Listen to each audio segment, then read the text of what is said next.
रोका तो कांग्रेस के षड्यंत्र की वजह से बाबा साहब सदन नहीं जा पाए। बाबू जगजीवन राम का भी मैं जिक्र करना चाहूंगी, चाहती हूँ। मेरे आगे पीछे कोई नहीं था, मेरे आगे पीछे अगर कोई था तो इस कैमूर जिले की जनता थी।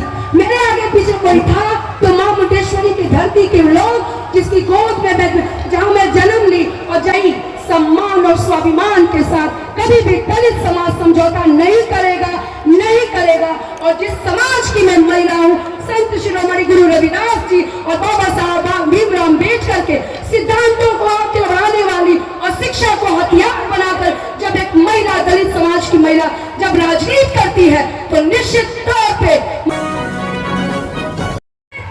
भी ऐलान करना चाहते हैं।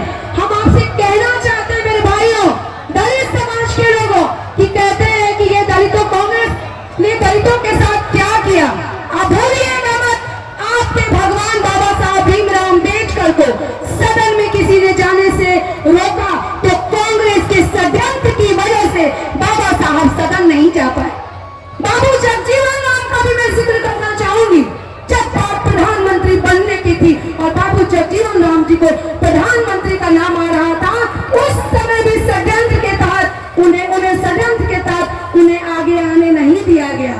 आप जो दलित कांग्रेस समझती है कि दलित हमारे वोटर हैं, दलित और दलित जग चुके हैं, कभी भी कांग्रेस ने दलितों को आगे बढ़ने नहीं दिया।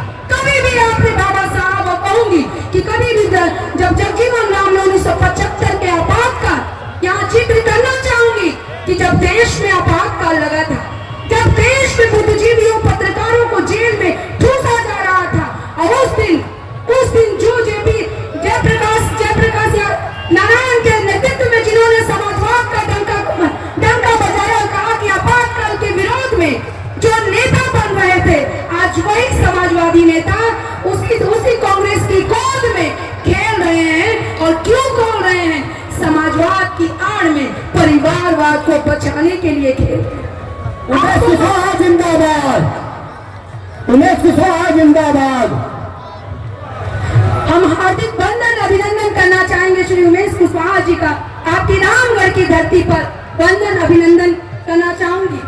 एक बार जरूर मैं करना चाहूंगी, बात महिलाओं की हुई है, गेस्ट हाउस कांड का भी याद दिलाना चाहूंगी कि याद कीजिएगा कि बहन मायावती जी जब मुख्यमंत्री बनी तो किसके समर्थन में बनी? भारतीय जनता पार्टी के समर्थन से। उत्तर प्रदेश की महिला दलित मुख्यमंत्री अगर किसी ने बनाया तो भारतीय जनता पार्टी ने दिलाया। तो इसलिए कहना चाहती हूँ कि जो दलितों के मन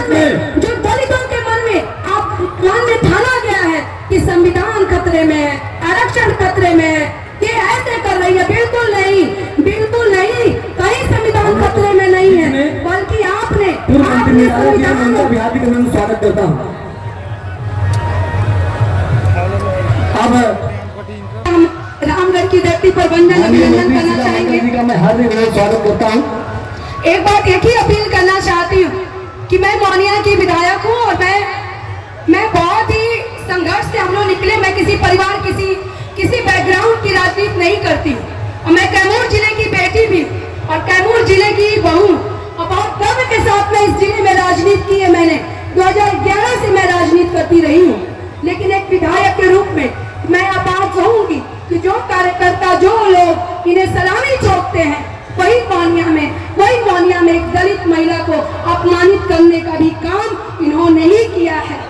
आप भूलिएगा मत, मैं दलित समाज से आह्वान करना चाहती हूँ। मेरे आगे पीछे कोई नहीं था, मेरे आगे पीछे अगर कोई था तो इस कैमूर जिले की जनता थी। मेरे आगे पीछे कोई था तो मां मुंडेश्वरी की धरती के लोग, जिसकी गोद में जहां मैं जन्म ली और जहां मैं राजनीति कर रही हूँ, तो आप लोगों की वजह से ही कर रही हूँ। लेकिन एक बात जरूर है कि मैं जिस समाज से ताल्लुक रखती हूँ, बाबा साहब की तरह मैं कहा कि बाबा साहब ने जिस तरह से, आप याद रखिएगा कि कर्पूरी ठाकुर को जो लोग कहते हैं कि पिछड़ों की राजनीति करते हैं, काका कलेलकर की जब रिपोर्ट आई थी तो जब पिछड़ों को आरक्षण देने की बात थी तो कांग्रेस ने संसद में पास नहीं होने। मिथिलेश तिवारी जी का हार्दिक अभिनंदन और स्वागत करना चाहूंगी। कभी भी पिछड़ों की बात हुई तो आप पूछिएगा कि काका कलेलकर की जो रिपोर्ट कब पेश हुई, जब भाजपा समर्थित केंद्र की सरकार बनी, तब काका कलेक्टर की रिपोर्ट बनी और उसके बाद मंडल आयोग ने 27% दलित पिछड़ों को आरक्षण दिया। तीसरी मैं कहूंगी कि दलितों, शोषितों और कर्पूरी ठाकुर को राष्ट्रपति आपको भारत रत्न किसने दिलवाया? तो माननीय प्रधानमंत्री की और भारतीय जनता पार्टी की सरकार ने ही नहीं दिया। ये कहना चाहते हैं कि समाजवाद की आड़ में जब आपके नेताओं की बात होती है, चाहे बाबा साहब भीमराव अम्बेडकर को भारत रत्न भारतीय जनता पार्टी ने दिलवाया, भारत रत्न के साथ उनकी मूर्ति संसद में किसने लगवाया? तो भारतीय जनता पार्टी ने लगवाया। और मैं जो यहाँ एक महिला हूँ, जब मैं मेरे आंख में आंसू थे, जब मैं अपने आप को अपमानित महसूस कर रही थी, माना कि आपने मुझे आगे बढ़ाया, माना कि ये सुरक्षित सीट है, ये बाबा साहब की दी हुई सीट है। अगर मैं विधायक बनी तो विधायक बनने के बाद अगर किसने कहा तो नहीं, सम्मान और स्वाभिमान के साथ कभी भी दलित समाज समझौता नहीं करेगा, नहीं करेगा।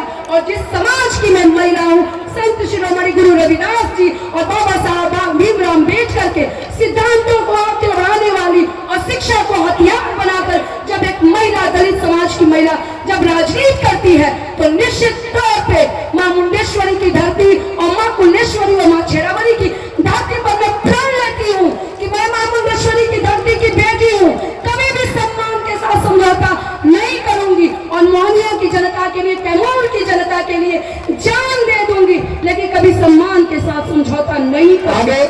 एक अपील करना चाहती हूँ, इसी के लिए हम सभी माननीय मंत्रीगण उपस्थित है कि आप सभी बड़े भाई तुम अशोक सिंह जी के लिए जो दलितों की आंसू पोंछने का काम करते हैं, जो पिछड़ों का आंसू पोंछने का काम करते हैं, समाज के अंतिम व्यक्ति तक पहुंचते हैं, उनके कार्यकाल को हम सभी वाकिफ है। जब अपने नाते रिश्तेदार, मेरा ससुराल मेरे सारे रिश्तेदार यहीं पर हैं और आप सभी बहुत ही अच्छे सुन के करते हैं, तो पुरजोर तरीके से मुकम्मल छाप याद रखिएगा, चुपचाप कमल छाप पर वोट दीजिएगा, चुपचाप कमल छाप। बहुत बहुत धन्यवाद। अब आगे हम आदरणीय मंगल पांडे जी, पूर्व मंत्री, माननीय विधायक, पूर्व विधायक सामने उपस्थित, कही आवाज आ रही है कि नहीं इस बार भाजपा के प्रत्याशी भाई अशोक कुमार सिंह जी को हम लोग विजयी बनाएंगे। और और मां छेरावारी की धरती, रामगढ़ की धरती पर भारतीय जनता पार्टी मंत्री जनक राम जी, परिवहन श्री निवेदिता सिंह जी, रिंकी गांधी जी, सभी माननीय विधायकगण, माननीय पूर्व विधायकगण, मंचासीन सभा, सभी हम आप सभी से यही निवेदन करने के लिए इस सभा में आए हुए हैं कि आप लोग जो 2020 में हम लोगों से भूल हुआ, उस भूल को आप लोग सुधारिए और जो 2024 के इस 13 नवंबर को हम लोगों का चुनाव होने जा रहा है, उसमें आप लोग बढ़ चढ़ कर हिस्सा लेके हम लोग फिर से विजयी बनाए भाई अशोक सिंह को। उनके जैसा कर्मठ उम्मीदवार आप लोगों ने पाया है, तो उस पर आप लोग मेहनत करके दिन रात करके और भाई अशोक सिंह को आप लोग जिताने का काम करिए। और रामगढ़ पे माँ गंगा को लाने के लिए उन्होंने संकल्प लिया है, तो मैं आप लोगों से ये निवेदन करूंगी जो इस रामगढ़ के भागीरथ को आप लोग मौका दीजिए और रामगढ़ के धरती पर माँ गंगा का पदार्पण आप लोग करने का इंतजार करिए। अगर सदन में भेजते हैं तो हम लोग ये अति विश्वास रखते हैं कि भाई अशोक सिंह रामगढ़ के धरती को अपने खून पसीने से सभी लोग एक साथ सदन में भी बैठे हैं और हमने ये देखा है कि उस सदन में भी किस प्रकार से हमेशा ये रामगढ़ के लिए चिंतित रहते थे, रामगढ़ में विकास के लिए ये हमेशा प्रयासरत रहते थे और दिन रात मेहनत करके इन्होंने 15 से 20 तक रामगढ़ के विकास का जो रफ्तार दिया है वो 20 से अब तक धीमी पड़ गई है। तो आप लोगों में जाकर और अपने अपने बूथ से जिताने का प्रयास करिए। हम लोग को कहीं जाने की जरूरत नहीं है, सिर्फ अपनी बूथ पर, हम लोग अपनी बूथ पर, अपना बूथ सबसे मजबूत। तो हम लोग सब चिंता करें अपनी बूथ की। अगर हम लोग अपना बूथ जीतते हैं तो पंचायत जरूर जीतेंगे और पंचायत जीतने हैं तो मंडल जरूर। विधानसभा भारी मतों से जीतेंगे। तो आप लोग यही एक परिश्रम करिए और मैं आप लोगों के इन्हीं निवेदन के साथ मैं अपनी वाणी को विराम देती हूँ। जय हिंद, जय भारत, जय भारतीय जनता पार्टी। हम लोग के बीच पूर्व मंत्री ब्रजकिशोर बिंद जी हैं, उनका भी हार्दिक लाभ जुटे हुए हैं। मैं जानता हूं कि आप सब मिल करके इनकी हाथों को मजबूत करेंगे। मुझे कुछ कहना है, हमारी उपलब्धियों में अपनों का आधार होता है, क्योंकि समंदर में भले ही पानी अपार हो, पर सच तो यही है कि नदियों का ही आधार होता है। हम सभी एक साथ मिलकर श्री अशोक सिंह जी को हम लोग के बीच में लोजपा रामविलास के जिलाध्यक्ष गजेंद्र गुप्ता जी से मैं आग्रह कर रहा हूं कि अपनी बात को रखें। को प्रणाम करते हुए